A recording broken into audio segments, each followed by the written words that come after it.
Actually, to be honest, I'm not entirely sure that it's actually the lines that are lagging. It might be the introduction of the floater removal for every chunk that's actually being really expensive. So it's being more expensive to calculate each new chunk than it was a moment ago. And that might be why it feels a lot slower. But at some point we're going to move that onto a separate thread and then all will be good. So for these lines, something we want to do is we want to not load the line material every single time so that we don't fill up all the shaders with copies of the same shader, which is kind of stupid. So what we want to do here is for our chunk render is to take another GLES material, which will be the line material. That means I should be able to do this. Don't need to know that anymore, because now we're just holding references. That means our GLES renderer here. Apart from the material it has for normal things, I want to also have a GLES material for line material. And this thing can initialize line material to line. And then whenever I instantiate a chunk renderer, which is down here, I will pass the line material as well.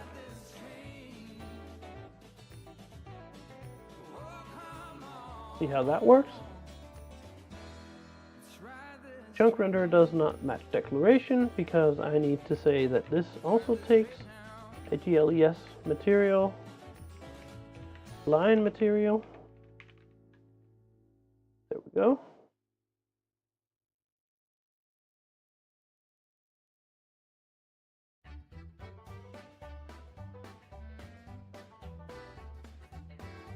Let's give that a go.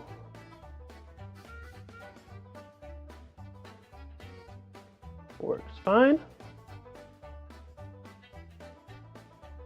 Love the fact that we're only sort of drawing half cubes while we're rendering this stuff in, but that's fine.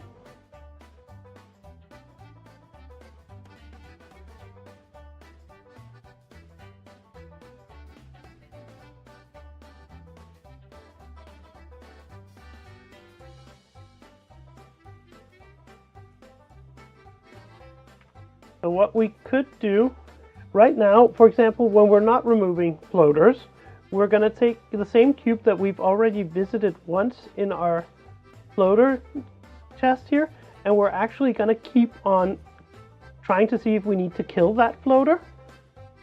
What we could do is we could try and keep track of if we've seen a block in one floater test and we've decided not to remove it, then we don't need to do that same check for that same block again, because that means that we're just going to explore the same sort of combination of blocks, and that's a waste of time. So what we can do is we can do and have another unordered set. We need some help from our generator here, which is going to be a sort of set of scene. And then we're going to pass that in to our kill floater as a reference, because then our kill floater here, when we go into it, then we're going to check if this point has already, we're going to count the number of times we've already seen this block. So if we have already seen this, i.e. the count is not 0, then we can just return we've already made a decision about this position. Let's see if I can get my parentheses right. And then whenever we go through it, so that basically means whenever we'd insert it into blocks, we've done an evaluation of this block, we just insert it into the scene list as well.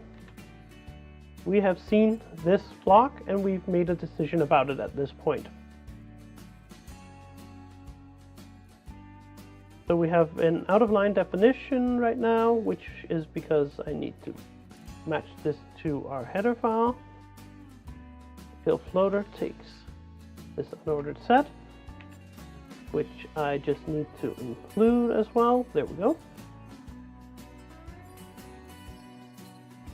We'll recompile that and try and regenerate here. That helped a lot on performance. Now I'm no longer continuously checking the same blocks again and again and again. Basically up to 128 times, which is kind of stupid.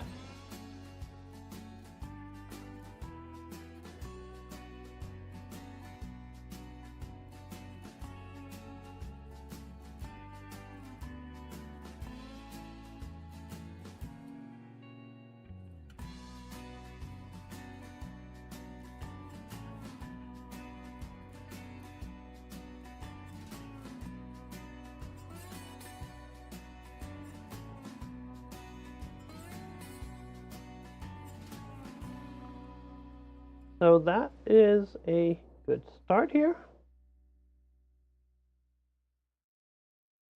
We have plenty of stuff going on. We've got some floater removal. It's helped a lot. It's not perfect yet. We still have to figure out what we do at chunk boundaries. Probably something along the lines of introducing two, what should we call it? 2 stages of chunk loading or chunk generation, maybe more stages of chunk generation. First one generates the raw terrain, and then the second one does floater removal, and then so on, because then we can sort of generate the surrounding chunks just to the state before floater removal, and then we can start looking at them when we need to do floater removal, and then just remove the ones in our chunk, and then the next time when we need to do floater removal in the adjacent one will be loaded. This will probably also be useful later on when we do stuff like trees and larger scales of terrain.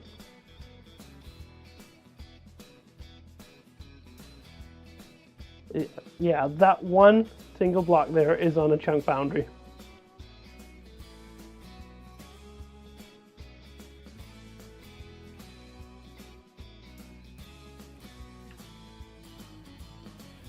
So let's try and do... Actually want to do a little bit of cleanup in a moment, but first, yeah, I also want to get rid of this massive amount of code here we're no longer using. So what I'd like to do is I'd like to just disable the line drawing here.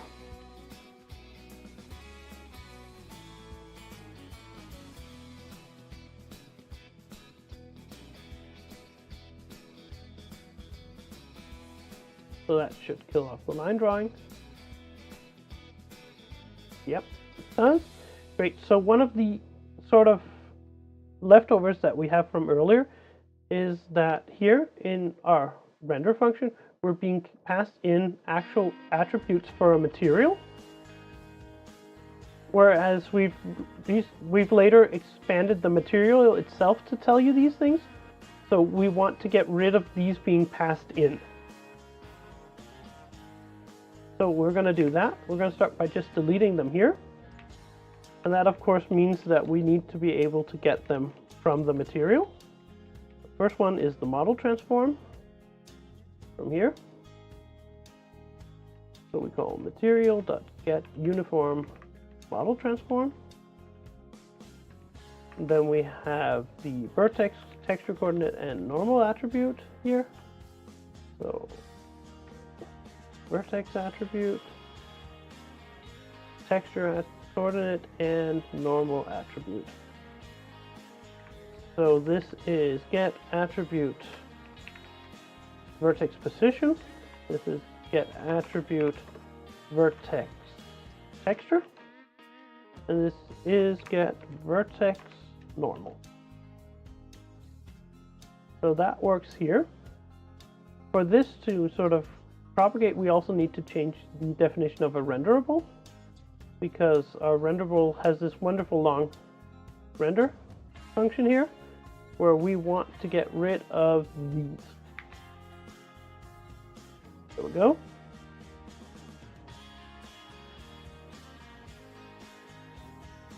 Now, our chunk render, we killed them off here. We also need to do that in the associated header file here.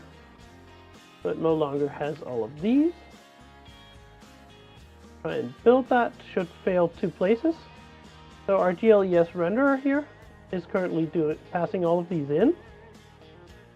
And it no longer needs to do that. Which also means it doesn't have to get these anymore. And then we have the Skybox renderer, which doesn't do it right at the moment, because the Skybox renderer still has the old interface, but it should be trivial to get rid of all of this because it doesn't use that at all, because it uses the newer interface. So we get rid of that, and that's simply it. So now we don't need to pass all of that crap in. And ideally, it should still work just as great as before. And indeed it does.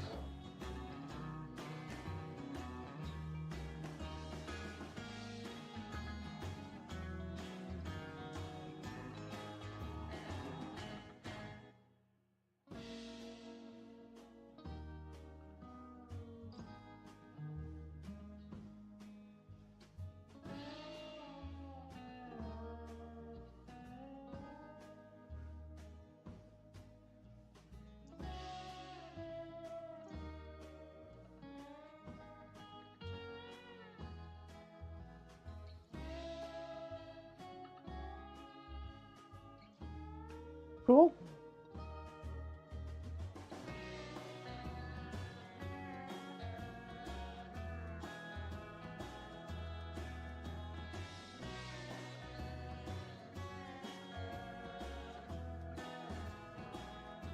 I think we're just going to quickly see if we can do some day-night cycle, and then we're going to call it a day. So for day-night cycle, what do we need to do? I think the most important thing is for our fragment shader has the idea of a daylight direction here, which we need to point in the right direction. Now the daylight direction is, I guess, constant always, so that should be relatively easy. So the base fragment shader uses it, Vertex does not, and the Skybox does not either. So it's just a base thing here. So what we need to do is we need to calculate this instead of just declaring it. So what we are going to do now, I was thinking about calling it a day now, but I was thinking we can get this done just before 10. And getting it done just before 10 means I have 3 hours of footage, which will be about 2 weeks of stuff on YouTube, which will be perfect. So what we're going to do is we're going to change the daylight direction to be a uniform vector, so that we can pass it in.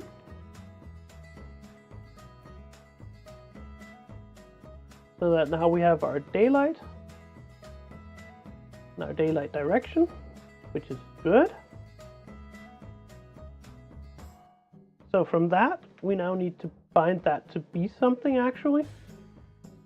And our base shader here, we can, well, it's a uniform, so we have to expose it through the material interface. I kind of need a better way of doing this at some point. But for now, this will work, because this is just going to become more and more functions that I need to attach, which is not ideal. And more internal variables.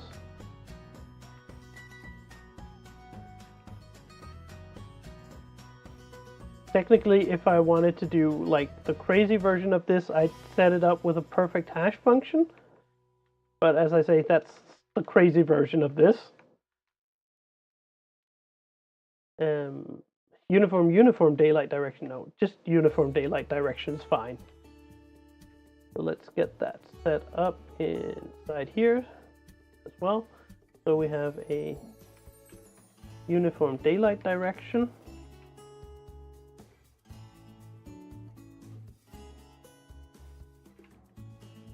So like the rest of this, we have uniform protection transform. It's going to be daylight direction. There we go. And that's based on the uniform daylight direction variable. And we're going to look for a variable in the shader called daylight direction.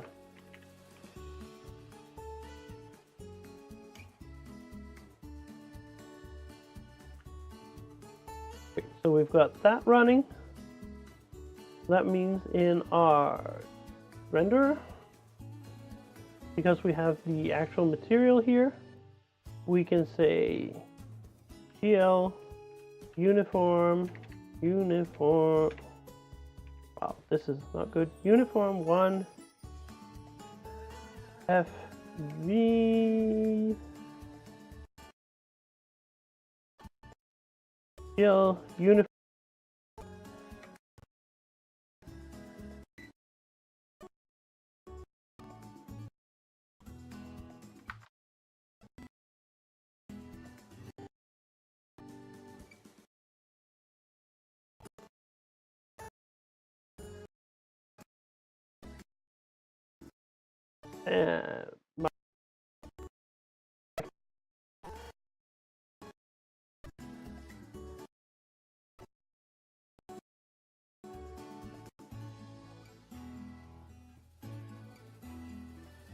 There we go. GL uniform 4FB, because it's a 4 vector. At least that's what I remember it as being. Yeah, 4 vector there. Great. So what we want to do is we want to go for our material, get uniform daylight direction. We want to set 1. We don't. Let's just check the signature for this, just so that we get it right. So uniform. Fine. Buffer is not the one. GL get uniform is not what we want. So uniform by variables. So what we're looking at is GL uniform. So we can either set it to a specific value or count and then a constant value, which is what we want. So there's no true false as there is on the matrix apparently. That's whether I want to transpose or not. Fair enough. So there's no true false on that because there's no idea of transposing a vector as there is for a matrix. So what we want to do is we want to do a GLM value pointer for some sort of daylight direction. Now daylight direction is not defined yet. So we'll quickly do that. GLM spec 4 daylight direction is just gonna be initialized to, let's say something like, let's say straight above. So that means 0, 1, 0, and this is the direction, so 0. So right now daylight should be coming from straight above, and I need a semicolon here.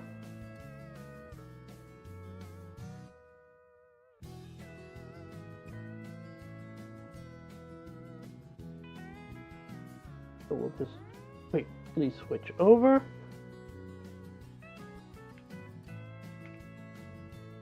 And refresh. So this looks a lot like daylight is coming straight from above. which is what we wanted.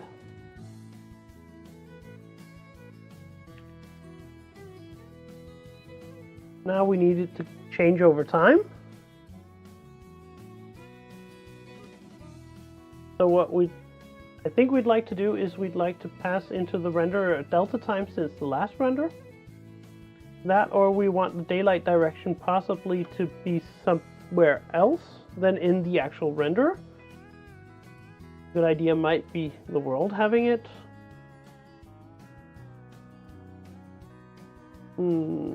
But for now, we're just going to keep it in the renderer. So our main function here, which calculates a delta, we are going to pass that into the render function as well. So this render function takes a float delta, and our GLES renderer here takes a float delta. So what I want to do is I want to make this direction static. So once it's defined the first time it calls, and then it stays, and we can modify it.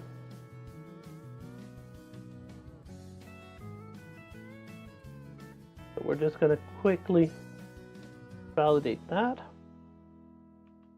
Seems to work. So what we want to do is we want to set up a little bit of a rotation for this.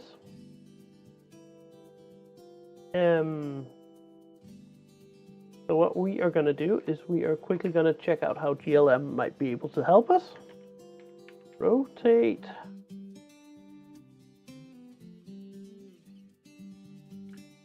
So the thing here is that it can set up rotation matrices for us. I'm not sure it can directly rotate a vector for us. No, it doesn't look like it. But we can get away with stuff because hopefully our compiler is sneaky and can do sneaky stuff for us. So what we'd like to do is we'd like to have our daylight direction be equal to, and then we're going to have GLM calculate a rotation matrix for us. Rotate. And let's see, we are going to rotate, we're going to have the sun ideally rising in the east, setting in the west, because I vaguely remember that's how the sun works. So that means that since north-south is our z-axis, we're going to want to start with an identity matrix. So we start with a GLM mat4 based on 1, so that's the identity matrix. Then we want to rotate this by some number of degrees, or probably some multiple of pi. We're just going to pick a really, really low number, multiply it by delta. So that's a slow rotation, I think. Might be a slow rotation. And then the axis we want to rotate around is a 3 vector. So GLM vec3. So we want to rotate around the z-axis because that's the north-south axis. 1F.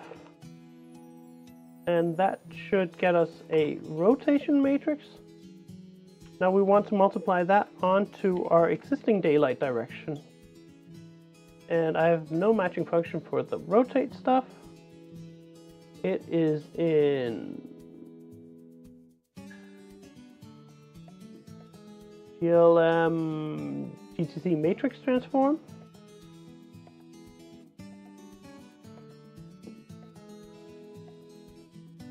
Okay, what does the compiler say to this?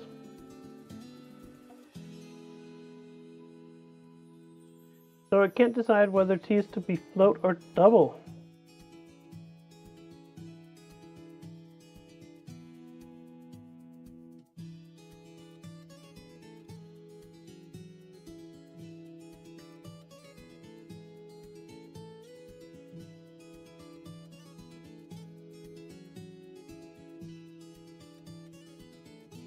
Because the angle here, okay, I did not want to go in there, because the angle here is currently a double, and I want it as float as well.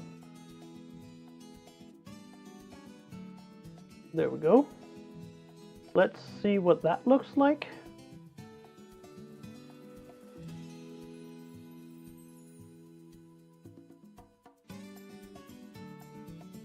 So it is slowly changing, becoming, let's see, that was north, so it is going down in the west.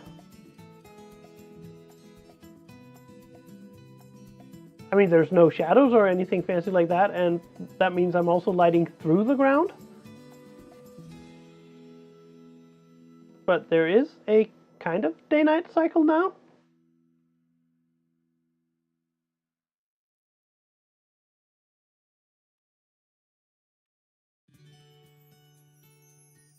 I mean, you can't really tell because there's no sun in the sky.